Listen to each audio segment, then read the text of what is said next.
তুমি কি বাড়ি ঘর আমার জায়গাতে উঠাইবা? হ, আমার যদি কোনো আপত্তি না থাকে তাহলে ওইখানে বাড়ি বানাবো। আর বড় একটা গেট দিব, গেটের নাম দিব বাবা মায়ের দোয়া। খুব সুন্দর হইব।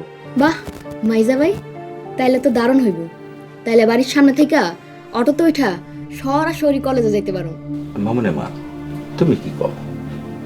হাজার হইলো জায়গা তোমার নামে, আর তোমার ছেলে বাড়ি করব জানি তুমি অমত করবা না, তারপরও জমি যেহেতু তোমার নামে, তোমার একটা মত নেওয়া উচিত। কি কও? ওই জায়গায় বাড়ি করার দরকার কি? এখানে বাড়ি করলে সমস্যা কি?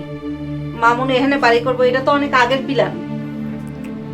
আম্মা, ওইটা একটা ফরওয়ার্ড জায়গা, রাস্তার পাশে। ওইখানে বাড়ি করলে গ্রামের মানুষজন দেখবো, খুব সুন্দর হইব। আর আমরা ফ্যামিলি সবাই মিলেমিশে থাকবো। আপনি অমত করেন না। আর আপনার যদি কোনো আপত্তি থাকে তাহলে আমারে কন, আমি প্রয়োজনে কিছু টাকা পয়সাও দিব। আম্মা, ওই জমিটা আমার দিয়া দেন, আপনি না করেন না। আমি ফাউন্ডেশন দিয়ে বিল্ডিং করব।